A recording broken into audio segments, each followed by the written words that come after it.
δεχόμαστε δείγματα από Κύπρο, Κρήτη, Πάτρα, Ξάνθη, παρακάπτοντας οι άνθρωποι αυτοί εργαστήρια της Θεσσαλονίκης και της Αθήνας, γιατί πλέον έχουμε αποκτήσει τέτοια εμπειρία και εξειδίκευση και τέτοια ακρίβεια στις μετρήσεις, που πλέον έχουν γίνει πολύ πιο ανταγωνιστικοί από αυτά τα εργαστήρια στο συγκεκριμένο τομέα, τον πρωτογενή τομέα.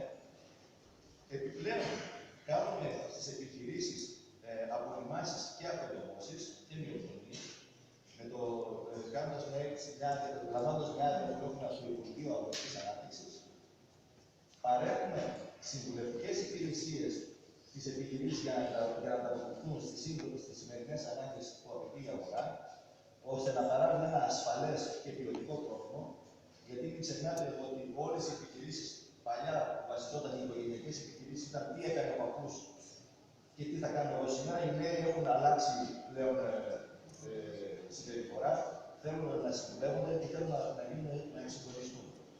Επίσης, με την εμπειρία που έχουμε πλέον πάνω στα όργανα μετρήσεων για τις κοινικές αναλύσεις, εξοπλίζουμε τόσο επιχειρήσεις όσο και εκπαιδευτικά ιδρύματα. Το πελατολόγιο αυτή τη στιγμή της Λάμπροφαρ είναι, όπως σας είπα, οι επιχειρήσεις, είναι αγροτικοί συνεταιρισμοί, όπως είναι ο αγροτικός συνεταιρισμός Λασσόνας, ο αγροτικός συνεταιρισμός Αμυντέου, ο συνεταιρισμός Βορείου, κοινοτροφικός, ο συνεταιρισμός Λιβαδίου Ελασσόνας και ιδιώτες απλοί επαγγελματίες, αλλά και ιδιώτες που θέλουν να ελέγξουν κάποια δικά τους νερά ή κάποια λάδια.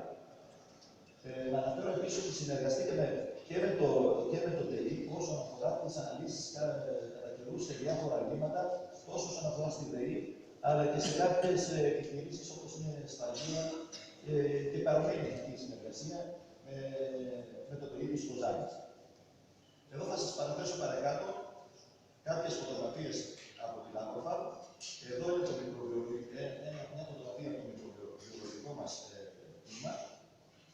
Είναι το μικροσκόπιο. Εδώ είναι ο θάλαμος σωματικής ροής.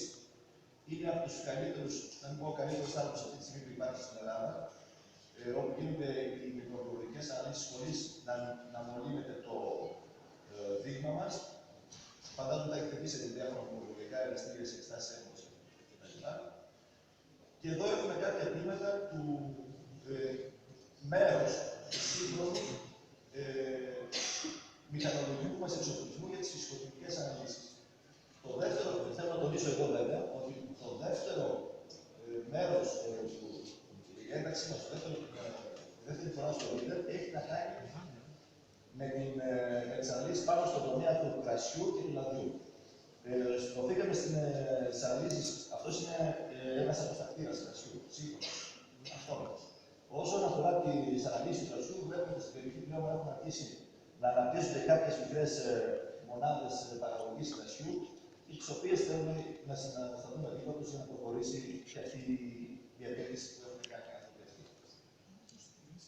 Εδώ είναι μια ανάλυση, είναι η συσκευή Kendall, η οποία γίνεται ένα μέρος της ανάλυσης που κάνουμε στις διορθωτές.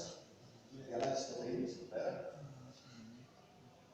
Εδώ είναι δύο αυτόματοι αναλυτές, οι οποίοι προσδιορίζεται η σύσταση στο γάλα. Δεν ξέρω αν προσδιορίζει κάτι, γιατί δεν μιλήσει καταπληκτικά το κεφάλι σου. Ο ένας είναι αναλυτής γάλακτος, ο άλλος είναι αναλυτής προσδιορισμού νερού, αν γίνεται κάποια νοθεία στο γάλα. Όλα γίνονται, όπως σας είπα, ηλεκτρονικά πλέον. Δηλαδή, αν υπάρχει κάποια νοθεία σε νερό, ο αναλυτής αυτός μας προσδιορίζει το βάθος του νερού. Ο αριστερός αναλυτής μας προσδιορίζει τα λιπαρά του, τη σύσταση σε λίπος, λακτόζη και στερεοϊκό. Αυτό είναι μέρος του εξοπλισμού της Λάμπροφαρ. Ο εξοπλισμός είναι πολύ περισσότερος. Σας είπα, με τη βοήθεια του Leader έχουμε φτάσει να είμαστε από τα πιο σύγχρονα εξοπλισμένα εργαστήρια περιφερειακά στην Ελλάδα. Υπάρχουν κάποια στην Αθήνα που είναι πολύ πιο μεγάλα και πολυεθνικές. Και μπορούμε πλέον να είμαστε ανταγωνιστικοί και να παρέχουμε υψηλού επίπεδου υπηρεσίες, όχι μόνο σε τοπικό επίπεδο, αλλά και πανελλήνια, όπως σας είπα, στο πρωτογενή